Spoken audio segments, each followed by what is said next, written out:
Individual से developer तक का सफर और क्या आपने स्टार्टिंग में सोचा था कि मुझे डेवलपर बनना है? तो रियल एस्टेट का हमारा कोई फैमिली बिजनेस नहीं था, या बहुत ज्यादा तारीफें सुनी हुई थी, या किसी सुना हुआ था कि किसी ने प्लाट लिया और वो इतने का लिया था, वो इतने का हो गया। एक दुकान ली थी, वो इस सन में इतने की ली थी और आज इतने की हो गई। लेकिन सही। सुना बहुत हुआ था रियल एस्टेट के बारे में कि यहाँ पे बहुत ज्यादा एक प्रोग्रेस हो सकती है, या बहुत भाई या तो आप कोई काम कर रहे होते हैं या फिर कोई काम आप नहीं कर रहे होते, ये दरमियान में कुछ नहीं होता। बहुत सारे लोग सोचते हैं कि बगैर इन्वेस्टमेंट के रियल एस्टेट में कारोबार शुरू किया जा सकता है, नहीं किया जा सकता। आपकी क्या राय है इस बारे में?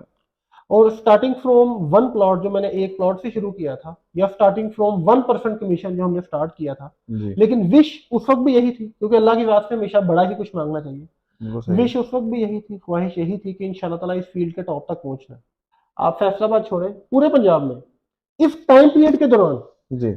किसी भी प्रोजेक्ट की अल्हम्दुलिल्लाह कंस्ट्रक्शन स्पीड का मुकाबला आप हमारे टीजीसी की कंस्ट्रक्शन से नहीं कर सकते। अल्हम्दुलिल्लाह, अल्हम्दुलिल्लाह बहुत सारे लोग ऐसे हैं जो अपनी इन्वेस्टमेंट का डबल भी रिटर्न मार्केट से उठा चुके हैं। और अल्हम्दुलिल्लाह अल्हम्दुलिल्लाह, जिस तरह आपने कहा कि आज हम ये बात कह सकते हैं, ये बात क्लेम कर सकते हैं कि फैसलाबाद की सबसे बड़ी टीम जो है बेशक। वो अल्हम्दुलिल्लाह हमारे पास मौजूद बिल्कुल है। ऐसा ही है। तो अगर आप कर रहे हैं तो there must be a charm कि आप उस फील्ड के टॉप तक जाए। जी सही है। अब जो प्रोजेक्ट हमारे चल रहे हैं राइट नाउ, एक हमारा कमर्शियल प्रोजेक्ट चल रहा है। सबसे पहले ये पंजाब का सबसे बड़ा प्रोजेक्ट हो गया दी ग्रैंड सेंट्रल मॉल।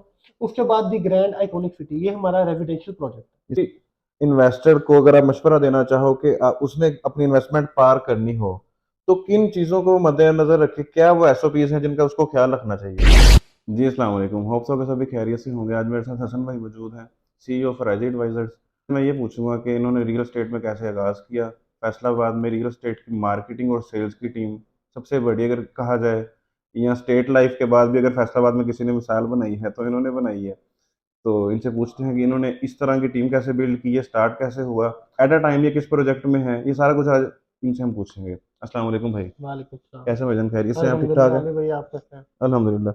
हसन भाई, ये सबसे पहला सवाल तो ये है कि आप इस फील्ड में किस तरह से आए, आपका आना कब हुआ, और आपने क्यों सोचा कि मुझे रियल एस्टेट में जाना है? हाँ जी अली भाई, बेसिकली जो मेरी स्टार्टिंग थी वो 2014 में हमने सही है। स्टार्ट लिया था। और बेसिकली मेरा बैकग्राउंड सीए का है, चार्टर्ड अकाउंटेंसी का। तो जी। मेरे आर्टिकल स्टार्ट हुए थे 2014 में। सही है। तो अब ये जो 2014 का जो आगाज था, या 2013 का जो टाइम था कुछ, उसमें मेरा सीए का एक पेपर जो है वो रहता था। अब उस एक पेपर के लिए मैं वेट नहीं करना चाहता था कि मैं 6 माह या 1 साल पूरा वेट करूं, और वो टाइम पीरियड सिर्फ एक पेपर के लिए मैं लगाऊं, क्योंकि सही बाकी है। सारे पेपर फास्ट थे। जी। तो at that time I felt, मुझे ये फील हुआ कि अभी मेरे पास टाइम है जिसमें मैं कुछ और भी कर सकता हूँ। सही है। तो रियल एस्टेट का हमारा कोई फैमिली बिजनेस नहीं था, और ना ही कोई फैमिली बैकग्राउंड इनफैक्ट बिजनेस का था ही नहीं। हम्म। तो वो, लेकिन सुना बहुत हुआ था रियल एस्टेट के बारे में कि यहाँ पे बहुत ज्यादा एक प्रोग्रेस हो सकती है, या बहुत ज्यादा तारीफें सुनी हुई थी, या किसी सुना हुआ था कि किसी ने प्लाट लिया और वो इतने का लिया था, वो इतने का हो गया। एक दुकान ली थी, वो इस सन में इतने की ली थी और आज इतने की हो गई। सही है।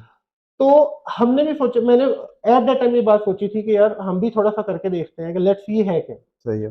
तो 2014 में मैंने एक प्लॉट से जो है वर्किंग शुरू की थी, और 3 साल 2017 तक मेरे सीए के आर्टिकल्स, क्योंकि कंपलसरी आर्टिकल्स होते हैं, आपको वो करने ही होते हैं। तो उस दौरान मैं इसे पार्ट टाइम के तौर पे करता रहा, सही और है। 2017 में मेरे जब आर्टिकल्स खत्म हुए हैं, तो उसके बाद मैंने फुल टाइम इस चीज को ज्वाइन कर लिया था। ओके। और जो, लेकिन उस at that time I was individual. किसी भी बड़े इदारे, किसी भी बड़े ऑर्गेनाइजेशन की जो इब्तदा होती है वो एक इंडिविजुअल से ही होती है। सही है। तो एट दैट टाइम जो मैं एक एज एन इंडिविजुअल वर्किंग कर रहा था, और लेकिन देन हमने उसको टीम को बनाना स्टार्ट किया, और अपनी वर्किंग के थ्रू। और अल्हम्दुलिल्लाह अल्हम्दुलिल्लाह, जिस तरह आपने कहा कि आज हम ये बात कह सकते हैं, ये बात क्लेम कर सकते हैं कि फैसलाबाद की सबसे बड़ी टीम जो है बेशक। वो अल्हम्दुलिल्लाह हमारे पास मौजूद है। बिल्कुल ऐसा ही है। तो ये टीम बिल्डिंग जो है, इसके लिए आप क्या कहते हैं कि टीम कैसे आप साथ जोड़े रखते हैं? क्योंकि लोगों को साथ चलाना ये इतना इजी टास्क नहीं है। हर किसी के माइंडसेट के अकॉर्डिंगली उसको वहां पे खुश रखते हुए अपनी मर्जी का काम करवाना, ये इसके बारे में आपकी क्या राय है, किस तरह से टीम बनाई जाती है? अरे भाई, बेसिकली ये एक ह्यूमन रिसोर्स रिसर्च है। सही है। और ये स्पेशली फॉरेन में, ये बाहर कंट्री में तो बहुत ज़्यादा ही रिसर्च की जाती है। जी। उस रिसर्च के मुताबिक आपके बहुत सारे टास्क होते हैं किसी भी ऑर्गेनाइजेशन में। फॉर एग्जाम्पल आप टेक्सटाइल का काम करते हैं तो उसके बहुत सारे प्रोसीजर है, नीटिंग है, डाइंग है, कपड़े का बनना, जी। वो धागे से स्टार्ट होकर इतने सारे मामला होना। तो वो एक डिपार्टमेंट है। ऐसा ही है। बिल्कुल इसी तरह आप कोई भी काम कर रहे हो तो उसके डिफरेंट डिपार्टमेंट्स होते हैं। सही है। उसमें टेक्निकल डिपार्टमेंट भी होगा, उसमें आपका ये सेल का डिपार्टमेंट भी होगा, मार्केटिंग का डिपार्टमेंट भी होगा, आपका एज ए डेवलपर अगर आप कर रहे हैं तो डेवलपमेंट यानी कि हर काम में आपके डिफरेंट डिपार्टमेंट होंगे। अब उस रिसर्च के मुताबिक जो सबसे ज्यादा डिफिकल्ट काम है वो है ह्यूमन रिसोर्स को मैनेज करना, सही है। यानी कि लोगों को मैनेज करना। जी। एक सिस्टम जब आप बना लेते हो सिस्टम जरूर चलता रहता है, लेकिन लोगों को मैनेज करना और स्पेशली हमारी फील्ड में जी। वो बहुत डिफिकल्ट है, क्योंकि हर एक का डिफरेंट माइंडसेट है, हर एक का देखने का, सोचने का, काम करने का अंदाज मुख्तलिफ है। तो जिस तरह आपने कहा कि उसे अपने तरीके से चलाना या उससे रिजल्ट प्रोड्यूस करना, जी। बेसिकली इसमें आपको हर पर्सन, अली भाई हमारी फील्ड में कोई भी पर्सन अगर आपके साथ अटैच हो रहा है ना, सबसे पहले उस शख्स ने आपकी तरफ देखना। जी। आपकी तरफ देखने से मुराद ये आप किसी भी पर्सन को अपने साथ लेके आ रहे हैं, मैं ये टीम की बात कर रहा हूँ, क्लाइंट के पर्सपेक्टिव से बात नहीं कर रहा, स्पेसिफिकली टीम के पर्सपेक्टिव से किसी भी बंदे को अपने पास लेके आते हो, आप उसके साथ कुछ कमिटमेंट्स करते हो सकता है वो पहले बंदा कहीं और जॉब कर रहा हो या कोई और काम कर रहा हो या किसी और जगह वर्किंग कर रहा हो। आपके पास आने का मतलब ये है कि वो बंदा वहां काम नहीं कर रहा बल्कि आपके साथ कर रहा है, और आपके साथ काम करने का मतलब ये है कि there are seriously some commitments, कुछ कमिटमेंट्स हैं जो आपने उसके साथ की होंगी उसको लाते हुए। जब तक वो कमिटमेंट्स आप पूरी करते रहेंगे, वो ना सिर्फ ये कि वो बंदा आपके साथ अटैच रहेगा, वो आपके साथ आपका टीम मेंबर होगा, बल्कि अपने आगे भी टीम कंटिन्यूसली बनाता रहेगा। लेकिन अगर वो पर्सन, इसका रिवर्स आप देखें, अगर वो पर्सन आता है और उसे वो कमिटमेंट्स, वो बातें, वो चीजें नजर ही नहीं आती जो कह के आप उसको लाए थे, हम्म। जिसकी वजह से उसने अपनी पुरानी वर्किंग, अपनी पुरानी ऑर्गेनाइजेशन, अपनी पुरानी जगह भी कोई छोड़ी है और आपके पास आके वर्किंग शुरू की है, तो मेरे नजदीक ये बहुत बड़ी ज्यादती है उस शख्स के साथ। And that is the reason कि बहुत सारे लोग स्टार्टिंग जरूर लेते हैं लेकिन वो टीम बना नहीं पाते, अगर टीम बना लें तो बेसिकली वो उसे चला नहीं पाते, लॉन्ग टर्म चला नहीं पाते। That is the basic reason कि लोग अपने कमिटमेंट्स पे जो उन्होंने अपनी टीम के साथ, अपने मेंबर्स के साथ, अपने एम्प्लॉयज के साथ किए होते हैं वो उसको पूरा नहीं कर पाते। आप टीम बनाते हुए क्या क्वालिटीज देखते हैं उस शख्स में? आप चूज करते हो कि मुझे ये वाले प्लेयर्स चाहिए मेरी टीम में। ये अली भाई बेसिकली टीम, इसको अगर हम एक स्पोर्ट्स की एग्जांपल लें, सही है। आपकी टीम में डिफरेंट प्लेयर्स होते हैं। जी। लेट्स से अगर हम क्रिकेट की एग्जांपल ले रहे हैं ना, जी। अब आपकी ही टीम में कोई एक बाबर आजम भी खेल रहा है, आपकी टीम में ही शाहिद अफरीदी भी खेल रहा है। जी। आप कभी भी ये नहीं कह सकते कि ये दोनों एक तरह खेले तो पाकिस्तान जीतेगा। अगर बाबर आजम भी 50 बॉलों पे सेंचुरी बना ले जी। लेकिन पाकिस्तान मैच जीत जाए, आप कहेंगे वेल एंड गुड। अगर शाहिद अफरीदी भी 100 बॉलों पे 70 बना ले लेकिन पाकिस्तान मैच जीत जाए, तो आप कहेंगे वेरी वेल। आप ये नहीं कहेंगे कि यार बाबर आजम उस तरह क्यों खेला है या शाहिद अफरीदी उस तरह क्यों खेला है। सही है। बिल्कुल इसी तरह जब आप टीम बना रहे होते हैं, आपकी टीम में डिफरेंट प्लेयर्स होते हैं। कुछ लोग ऐसे हैं जो कि बड़े आपके कह लें इंट्रोवर्ट होते हैं। जी। अब इंट्रोवर्ट जो लोग हैं उनको आपने यूज करना होता है अपने डिफरेंट डिपार्टमेंट्स में, जिसमें उनको लोगों के साथ ज्यादा स्पीकिंग ना करनी पड़े। कुछ लोग टेक्निकली बहुत स्ट्रांग होते हैं। सही है। लाइक अगर हम स्पेशली अगर हम बात करें हमारी फील्ड में, जी। अकाउंट्स और फाइनेंस जो डिपार्टमेंट है, आई थिंक ये टेक्निकली देखा जाए ये बड़ा बड़ा स्ट्रांग एक डिपार्टमेंट है। अब वहां पे आपने, अब वो लोग हैं जिनका पब्लिक के साथ कंटिन्यूसली कोई बातचीत नहीं होनी। जी। अकाउंट्स और फाइनेंस की क्या पब्लिक से बात होनी है। अब वहां पे आपको टेक्निकल पर्सन चाहिए, तो आपने टेक्निकल पर्सन के तौर पे वहां पे बंदे लेके आने हैं। बिल्कुल इसी तरह जब हम सोशल मीडिया की बात करें, जी। अल्हम्दुलिल्लाह हम ये भी कह सकते हैं हमारी सोशल मीडिया टीम की बहुत एफर्ट है कि फैसलाबाद में अल्हम्दुलिल्लाह हम ये क्लेम कर सकते हैं सबसे बड़ा सोशल मीडिया जो है वो हमारी टीम राजी बिल्कुल ऐसे एडवाइजर ही जो है। है हमारी कंपनी चला रही है। अब वहां पे आपको आउटस्पोकन पर्सन चाहिए, बिल्कुल वहां हाँ। पे आपको एक्सट्रोवर्ट लोग चाहिए, वो लोग जो बेसिकली, क्योंकि उनका काम टेक्निकली या बुक्स के अंदर इतना नहीं है, उनका काम पब्लिक के अंदर या बाकी चीजों में है। तो जिस तरह आपने पूछा कि मैंने कौन सी चीज देखनी होती है, तो मैंने टीम बनाते हुए वो हर डिपार्टमेंट के लिहाज से लोग देखने होते हैं। जो लोग हर डिपार्टमेंट, किसी भी डिपार्टमेंट में उसके मुताबिक आप लोग लाते रहे तो वो चीजें सेट रहेंगी। And at the same time specifically talking about, अगर हम रियल एस्टेट की बात करें, आपको देखना पड़ेगा कि हमारी फील्ड के अंदर कौन कौन सी पहले प्रॉब्लम्स आ रही हैं, ओके। चाहे वो डीलर्स के रेफरेंस से आ रही हैं, चाहे डेवलपर्स के रेफरेंस से आ रही हैं। और अब उस चीज को माइंड में रखते हुए आपने अपनी जो टीम तैयार करनी है, जो सेल्स टीम है, आपने उनको वो डेफिशिएंसीज बतानी है कि जो लोग पहले क्या एरर्स हो रहे हैं, और देन आपने उनसे उम्मीद रखनी है सही है। कि वो लोग वही चीज आगे जाके बयान करेंगे। लेकिन वो तभी आपकी टीम वो चीज उसी वक्त अच्छा एक्सप्लेन कर सकती है जब आपने उनको अच्छा एक्सप्लेन किया होगा। और ओके। वो तब ही आगे जाके अच्छा कर सकते हैं अगर उनमें वो कैपेबिलिटी, वो कैपेसिटी, वो चीजें होंगी। और एज ए लीडर आपके अंदर इटसेल्फ ये क्वालिटी होनी चाहिए कि आप चेक कर सके कि आपकी टीम को किस किस चीज की जरूरत है। अपनी टीम की नीड को आप टाइम पे पूरा करें, सेल्स टीम को, सही है। ताकि सेल्स टीम अपने क्लाइंट्स की नीड को टाइम पे पूरा करे। ये चलता रहेगा तो अल्हम्दुलिल्लाह आपकी टीम टीम भी आगे चलती रहेगी और मामला भी चलता रहेगा। ओके। एक इंडिविजुअल से डेवलपर तक का सफर, ये कैसे हुआ और क्या आपने स्टार्टिंग में सोचा था कि मुझे डेवलपर बनना है? अली भाई बेसिकली मैं अक्सर ये बात कहता हूँ कि आप किसी भी फील्ड में हो ना, आपकी सबसे पहले कोशिश ये होनी चाहिए, डजेंट मैटर आप क्रिकेट खेल रहे हो, डजेंट मैटर आप जॉब कर रहे हो, डजेंट जी। मैटर चाहे आप एक सिंपल किराना स्टोर चला रहे हो। जी। अगर आप किराना स्टोर चला रहे हो तो आपकी ये सोच होनी चाहिए कि मैंने मेट्रो तक पहुंचना है। सही है। अगर आप एक सिंपल जॉब कर रहे हो तो आपकी ये प्रैक्टिस, आपका ये विश, आपकी ये आपके अंदर ये अट्रैक्शन होनी चाहिए, आपके अंदर ये पैशन होना चाहिए जी। कि आपने फिर सीएफओ तक जाना है। सही और है। बिल्कुल इसी तरह जब हमने ये फील्ड शुरू की, मेरा बड़ा मानना है इस बात पे कि अरे भाई या तो आप कोई काम कर रहे होते हैं या फिर कोई काम आप नहीं कर रहे होते, ये दरमियान में कुछ नहीं होता। बिल्कुल सही है। तो अगर आप कर रहे हैं तो there must be a chance कि आप उस फील्ड के टॉप तक जाएं। और स्टार्टिंग फ्रॉम वन प्लॉट, जो मैंने एक प्लॉट से शुरू किया था, या स्टार्टिंग फ्रॉम 1% कमीशन जो हमने स्टार्ट किया था, जी। लेकिन विश उस वक्त भी यही थी, क्योंकि अल्लाह की बात से हमेशा बड़ा ही कुछ मांगना चाहिए। बिल्कुल सही है। विश उस वक्त भी यही थी, ख्वाहिश यही थी कि इंशाल्लाह ताला इस फील्ड के टॉप तक पहुंचना है। और हम्म। आई स्टिल बिलीव, मैं स्टिल एक स्टूडेंट हूँ इस फील्ड का। लेकिन अल्हम्दुलिल्लाह ये अल्लाह ताला की ज़ात का बड़ा करम है कि अल्लाह ताला ने बहुत सारी चीज़ें एज़ ए डेवलपर हमें बहुत जल्दी अल्हम्दुलिल्लाह दे दी। अभी आप फैसलाबाद की रियल एस्टेट मार्केट के लिए एक एग्जांपल हैं। तो आप क्या कहना चाहेंगे कि लेट्स से कि अगर बहुत सारे लोग सोचते हैं कि बगैर इन्वेस्टमेंट के रियल एस्टेट में कारोबार शुरू किया जा सकता है, नहीं किया जा सकता, आपकी क्या राय है इस बारे में? अली भाई बेसिकली आई ट्रूली बिलीव कि अगर हमारी हम रियल एस्टेट की बात करें, और मैं सही तो है। ओपनली सबको ये दावत देता हूँ कि आपने हमारे साथ ऐड होना है। अगर आप फाइनेंस के साथ, इन्वेस्टमेंट के साथ, पैसे के साथ ऐड होना चाहते हैं तब भी मोस्ट वेलकम। और अगर आपके पास फाइनेंस नहीं है या कैपिटल नहीं मौजूद, इसके बावजूद आप हमारी कंपनी का पार्ट बनना चाहते हैं या हमारे साथ वर्किंग करना चाहते हैं, तो मोस्ट वेलकम। हमें सही है। आपके पैसे की या कैपिटल की नीड नहीं है, सही है। हमें आपके पैशन की नीड है, हमें ओके। आपके टाइम की नीड है, हमें आपकी डायरेक्शन की नीड है कि आप सही डायरेक्शन में क्या उस तरह चल सकते हैं जिस तरह हम आपको चलाना चाहते हैं। अगर ये क्वालिटीज आप में मौजूद है तो किसी भी तरीके से हमारी टीम का पार्ट भी बन सकते हैं, हमारे साथ वर्किंग कर सकते हैं। ओके, बिल्कुल सही है। अभी हम इन दोनों चीज़ों को अलग-अलग लेके चलेंगे। एक तो हो गया कि बगैर इन्वेस्टमेंट के, एक है इन्वेस्टमेंट के साथ। लेट्स से कि पहले हम बात कर लेते हैं कि अगर कोई इन्वेस्टमेंट आपके साथ करता है, तो आपके पास क्या प्रोजेक्ट्स हैं और उसके लिए क्या फ्यूचर है उसका? चलिए भाई, कोई भी पर्सन जो है, जो हमारे पास आ रहा है, चाहे एज ए क्लाइंट आ रहा है, चाहे एज ए टीम मेंबर आ रहा है और इन्वेस्टमेंट के साथ आ रहा है, जी। तो इट मीन्स वो इन्वेस्टमेंट जो है वो हमारे किसी प्रोजेक्ट में लगाएगा। जी, सही है।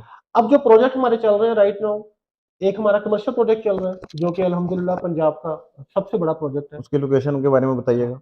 दी ग्रैंड सेंट्रल मॉल टीजीसी। अब ओके। टीजीसी जो है ये मेन कैनाल रोड पे चारचक पुल के साथ हमारे सही दो है। एंट्रीज हैं। आप चारचक पुल के साथ अगर अंदर से जाना चाहते हैं देन आपको थोड़ा सा अंदर आना पड़ेगा, तब आप हमारे प्रोजेक्ट में आ सकते हैं।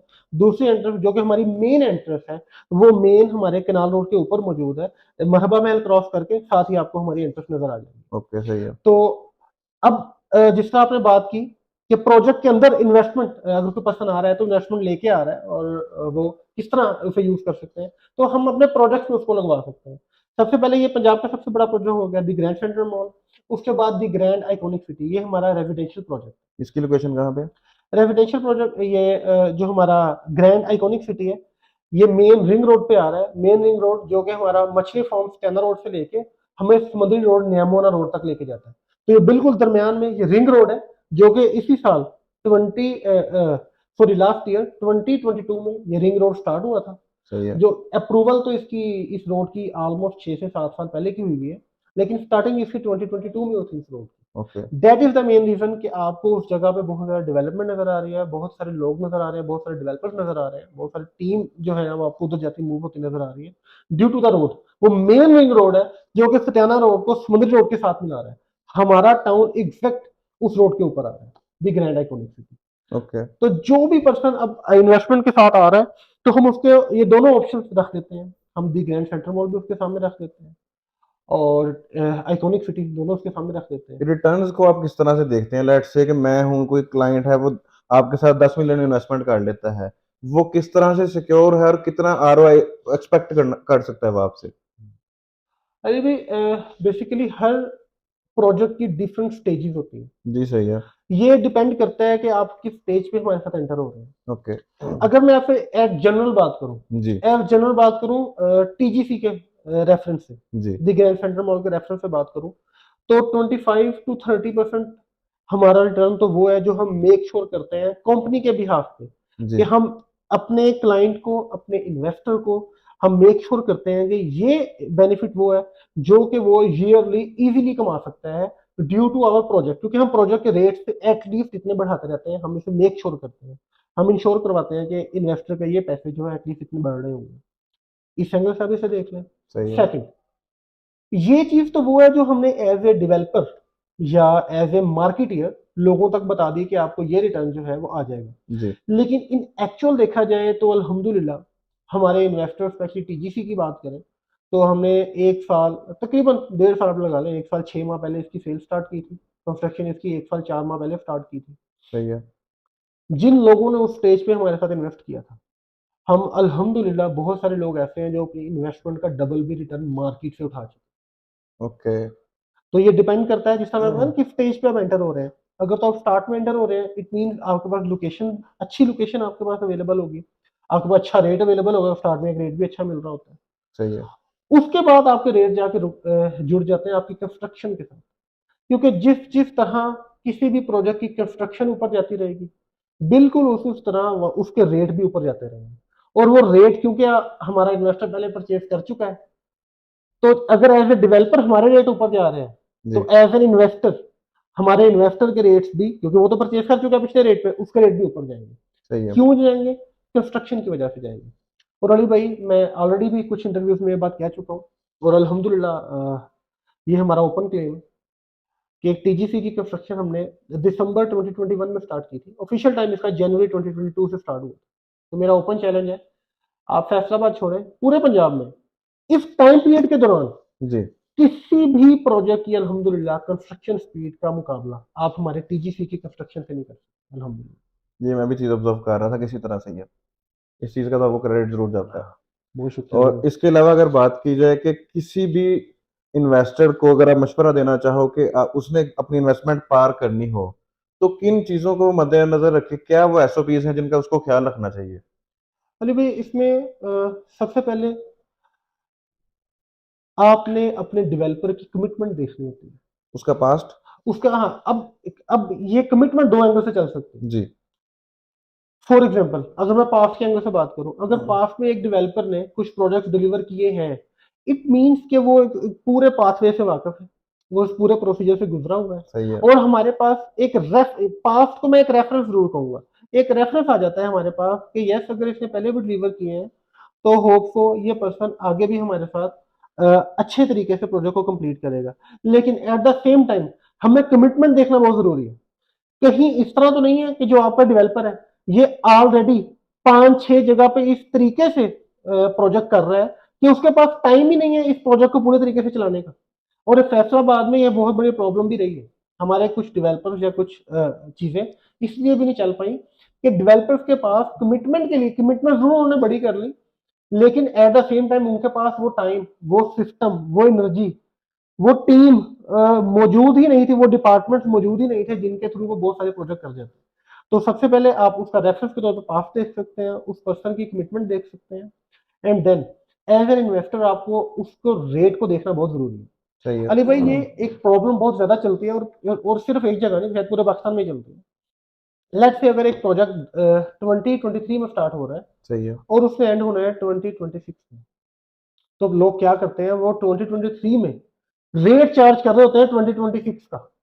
हुँ, अब उसमें प्रॉब्लम क्या आती है कि जो इन्वेस्टर कहते हैं ना कि मेरे पैसे फंसे हुए हैं या वहां से रीसेल नहीं हो रहा, तो सर वो रीसेल हो ही नहीं सकता, क्योंकि एक चीज 2023 में आपने ले ली है 2026 के रेट पे, सही है। और आपने उस रेट पे ले लिया जब वो पूरा प्रोजेक्ट डिलीवर हो जाना है। डिलीवर होने के बाद उस प्रोजेक्ट की जो शेप निकलनी है उसके साथ एक रेट निकलना है।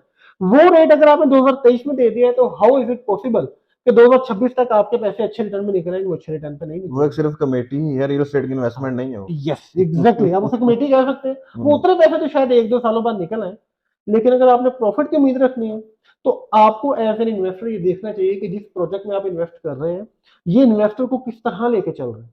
आया कि ये शुरू में रेट इस तरह चार्ज कर रहा है कि ऐसा ऐसा ये रेट अपने जोड़ेगा कंस्ट्रक्शन के साथ। इस तरह मैंने आपको पिछले आंसर में भी बात की कि हमारी हर प्रोजेक्ट में यही कोशिश है कि अगर हमने एक प्रोजेक्ट स्टार्ट किया है जी 2022 में तो हमने रेट्स भी उसके 2022 वाले ही चार्ज किए हैं। ओके तो ताकि जिस जिस तरह कंस्ट्रक्शन ऊपर जाए बिल्कुल उस तरह हमारा इन्वेस्टर भी ऊपर जाए। तो सही जितना है ज्यादा इन्वेस्टमेंट जितनी ज्यादा एक पर्सन की सिक्योर होगी, जितना ज्यादा उसका आरओआई, जितना अच्छा उसका रिटर्न होगा, वो बंदा उतना ही अच्छा फील करेगा और अल्टीमेटली जो है वो आपकी चीजें मामला जो है वो ऊपर जाते हैं। जी हम रेट्स वाली साइड पे भी आएंगे। सबसे पहले तो आपसे ये पूछूंगा, आपने लोकेशन बताया मुझे, तो आपने यही लोकेशन क्यों चूज की? केनार रोड पे और भी बहुत सारे कमर्शियल प्रोजेक्ट आ रहे हैं, आप इसमें ऐसा क्या डिफरेंट करने वाले हैं कि आप समझते हैं कि टीजीसी की प्रेफरेंस होनी चाहिए फैसलाबाद के इन्वेस्टर की? अली भाई, हर इन्वेस्टर जब वो किसी जगह पे जाता है तो इन्वेस्टमेंट करते हुए वो दो चीजों को देखता जी है। Number one rate, number two facilities. सही है। कि जिस रेट में मैं चीज दे रहा हूँ या मैं जो पैसे भर रहा हूँ उसके अगेंस्ट मुझे फैसिलिटीज क्या आ रही है। अल्हम्दुलिल्लाह मैं अक्सर ये बात कहता हूँ कि फैसलाबाद में हमारे पास दो तरह के कस्टमर आए हैं।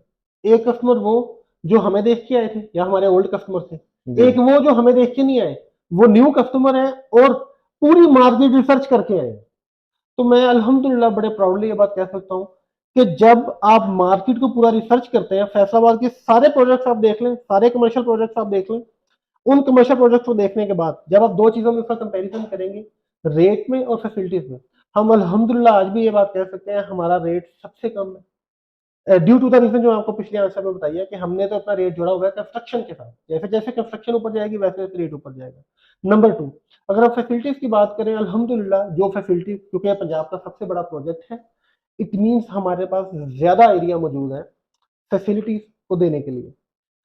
तो रेट सबसे अच्छा आपको मिलेगा। सही है। एट द सेम टाइम जो फैसिलिटीज है, अल्हम्दुलिल्लाह जो फैसिलिटीज हम प्रोवाइड कर रहे हैं वो फैसलाबाद में आपको किसी और प्रोजेक्ट में नहीं मिलेगी। हसन भाई, टीजीसी की आपने लोकेशन का तो मुझे बता दिया, आपने दो तीन दफा ये बात रिपीट की है कि पंजाब का पूरे का सबसे बड़ा प्रोजेक्ट है। बड़ा किस लिहाज से आप इसको समझते हैं?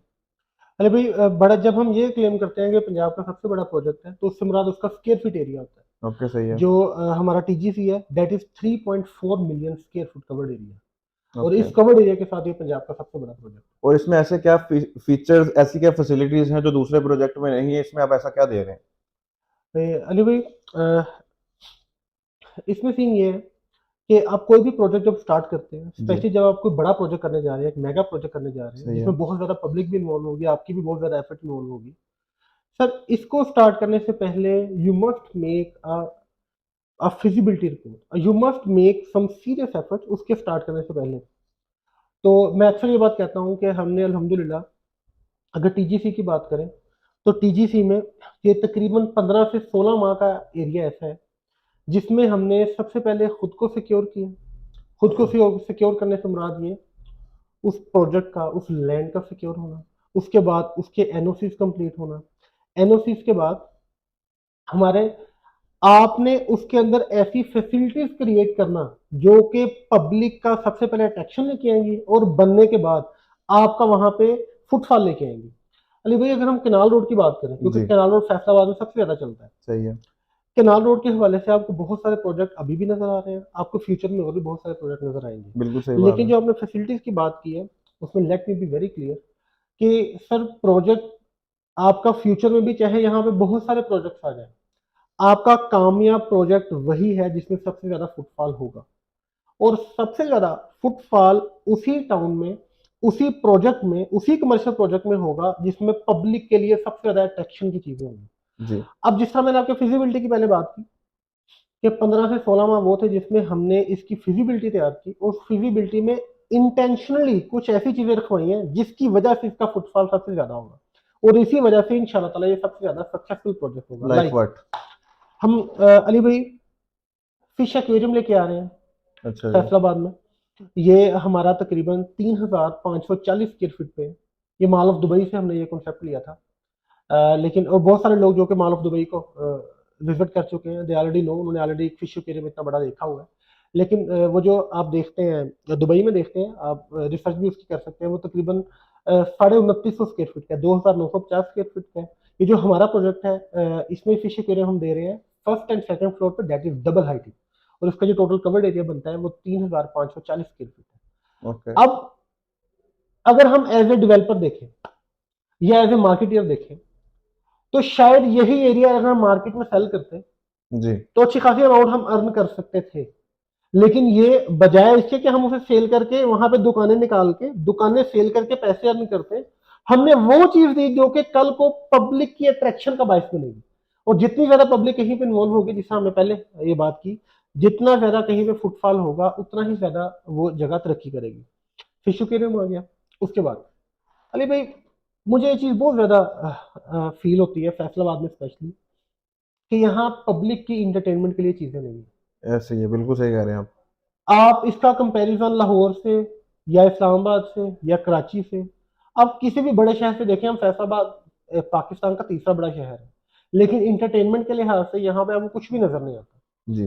तो जब हम फिजिबिलिटी अपनी तैयार कर रहे थे, हमने उसमें एक स्पेसिफिक पोर्शन रखा था कि क्योंकि यहाँ पे इंटरटेनमेंट की चीजें नहीं है, हमने वो फैसिलिटीज प्रोवाइड करनी है कि जिसमें आपकी फैमिली की इंटरटेनमेंट मौजूद हो। उसके लिए जो हमारा एक पूरा फ्लोर है 57 किनाल का, 57 किनाल्स का पूरा फ्लोर हमारे पास मौजूद है, जिसमें सिर्फ और सिर्फ उसमें हम कुछ सेल आउट नहीं कर रहे, कुछ कोई भी चीज उसमें सेलेबल नहीं है, वो सिर्फ और सिर्फ इंटरटेनमेंट के लिए चीज है, जिसकी टोटल डिटेल जो है वो आपको टीजीसी से, हमारे किसी भी पर्सन से मिल सकती है।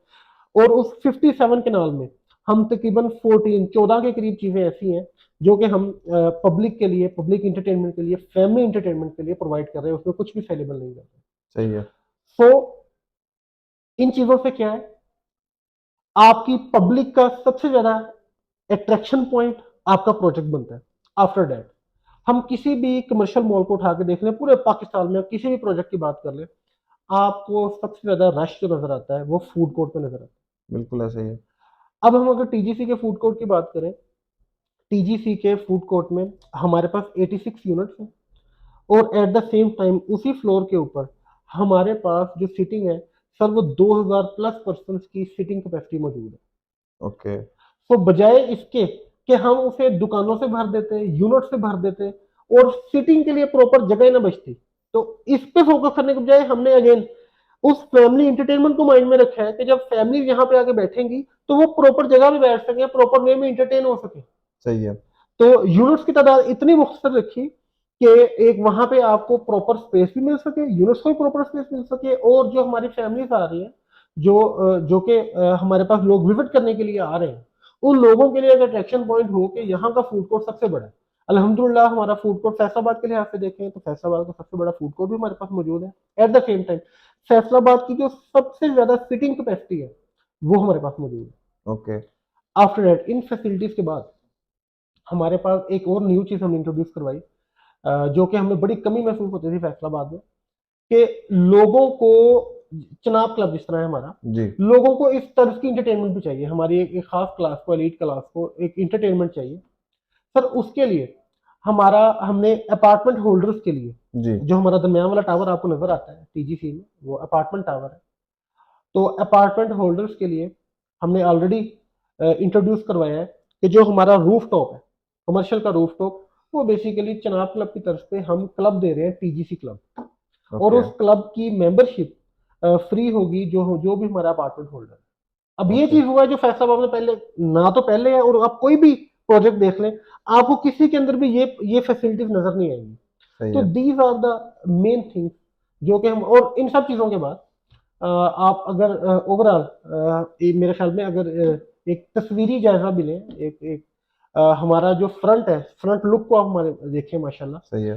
तो ये हमारे जो आर्किटेक्ट है उनकी बड़ी माशाल्लाह एफर्ट है, उन्होंने बहुत टाइम लगाया था इसके ये फ्रंट लुक पर बाकी मामला में। तो ये चीजें हैं जो आपको टीजीसी को बाकी सब प्रोजेक्ट से मुमताज करती है और अलग बनाती है। So thank you so much भाईजान, आपने अपना टाइम दिया और बहुत वैल्यू दी हमें।